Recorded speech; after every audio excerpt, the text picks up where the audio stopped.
আমাদের আবু তো আদনান ভাইয়ের অবস্থা দেখছেন না? জীবনে কিছু ভুলও হতে পারে, এটা সোশ্যাল মিডিয়ায় কেন আনতে হবে? কথা বলেন।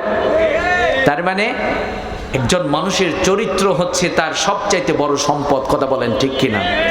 আজ তার ওয়াইফ লাইফে এসে কান্নাকাটি করছে, আর কত আবদার আর কত কি দোষ বের হচ্ছে, মনে হচ্ছে সে হচ্ছে ধোয়া তুলসীর পাতা। এখন আস্তে আস্তে বের হচ্ছে তারও নাকি আগে 2-3টা বিয়ে হয়ে গেছে। এই জন্য আমরা হুজুর হই আর যুবক ভাইয়েরা সিদ্ধান্ত নিতে ভুল করা যাবে না। কেন? আপনি 2-3টা জায়গা থেকে ব্যাক করে আপনার কাছে এসেছে, আপনি গ্রহণ করলেন কেন? ওটা তো বিপজ্জনক। কথা বলে, ওটা তো বিপজ্জনক। এই জন্য আমাদের বোনেরা আবার মন খারাপ করবেন না, অনেক ভালো বোন আছে, তবে আমাদের বোনেরা একটুতেই স্বামীর মানে প্রাইভেসিটাকে ওপেন করে দেয় তারা। এই জন্য স্ত্রীদেরকে খুব হিকমার সাথে তাদেরকে কন্ট্রোল করতে হবে। রাজি আছি না নাই? যুবক ভাইয়েরা, নারীদের ধোকায় পড়বেন না। আপনি জন্ম নিয়েছেন, আল্লাহ তো তকদিরে একজনকে রেখেছেন। কথা বলে, ওইটা তকদিরে রেখে দিয়েছেন আল্লাহ। আপনি আল্লাহর কাছে চান, আল্লাহ আপনি সুন্দর, চেহারা সুন্দরের চেয়ে চরিত্র সুন্দর, নেককার, মুত্তাকি, পরহেজগার, জান্নাতি সুখ পাবো এইরকম একটা মেয়ে আমার জন্য আপনি বাজেট করে দেন। চাইলে আল্লাহ দেবে না? চাইলে দেবে না? কিন্তু যুবকরা তো চয়েস করে, যাদের গায়ে জামা কাপড় ঠিকঠাক নাই ও শুধু ওরেই টাইম দেবে না, সাইড সুইটে যারা আছে ওদেরকেও মাঝে মধ্যে একটু টাইম দেয়, ওদেরকে পছন্দ করে। আছে না নাই?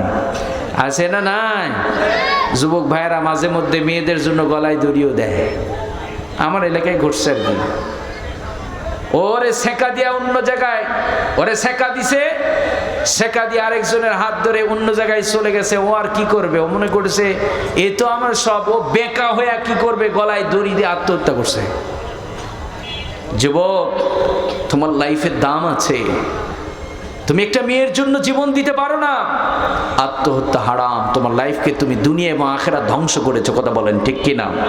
এই জন্য যুবকদেরকে খুবই হিসাব করে চলতে হবে। যুবক, মদের পিছনে ছোটা যাবে না, গান বাজনার পিছনে ছোটা যাবে না। যেখানে মদ থাকবে সেখানে জুয়া থাকবে, সেখানে গান বাজনা থাকবে, সেখানে জেনা থাকবে। কথা বলেন ঠিক কিনা? কিছু কিছু যুবক আজকে মদ, জুয়া, নারীবাজি কত কিছুর সাথে জড়িয়ে যাচ্ছে। পড়াশোনা করেছে, সে চাকরির জন্য বসে আছে, চাকরি হয় না, ও গাঁজা খাইতে শুরু করছে। আছে না নাই? এর ভাই, আপনার চাকরি হচ্ছে না, বাবার 2 বিঘা জমি আছে, আপনি একজন আত্মমর্যাদা সম্পন্ন কৃষক হন, আপনি একজন ভালো বিজনেসম্যান হন। যুবকরা বেকার থাকবেন না, বেকার থাকা যাবে না। আজ পৃথিবীর অর্থনীতি কন্ট্রোল করছে ইহুদি খ্রিস্টানরা। তার মূল কারণ হচ্ছে আমরা আজ অলস হয়ে গেছি। কথা বলে, প্রযুক্তি কার হাতে? এই পৃথিবীতে সবচাইতে দামি ব্র্যান্ড, দামি দামি কোম্পানির মালিক কারা? আইফোনের মালিক কারা? আমি হুজুর? আপনি? কারা? কথা কয় না? হ্যাঁ, ইহুদি খ্রিস্টানরা। কথা বলেন, বিধর্মীরা। কথা বলেন ঠিক কিনা? আমাদের যুবক ভাইদের কি মেধা কম? হ্যাঁ, কিন্তু আমরা জাতি হিসাবে কথাগুলো বলছি, একটু চিন্তা করবেন। যুবকদেরকে বলছি, আপনাদের মেধা খুব তীক্ষ্ণ, আপনারা একটু চিন্তা করবেন।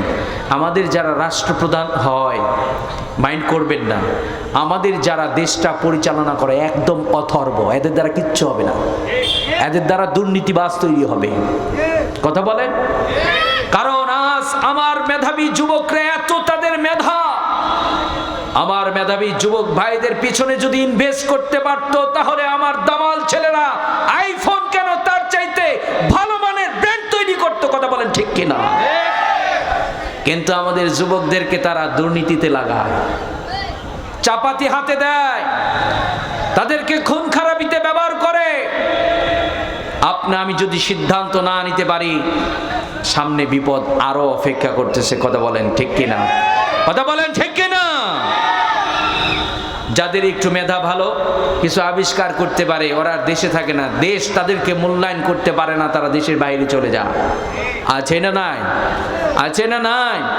এই জন্য যারা ইউনিয়নের প্রধান, চেয়ারম্যান, এমপি, এরপরে মন্ত্রী, যারা রাষ্ট্রপ্রধান, আপনারা আর আজে বাজে সময়গুলোকে নষ্ট না করে দেশ নিয়ে ভাবুন, দেশ নিয়ে চিন্তা করুন।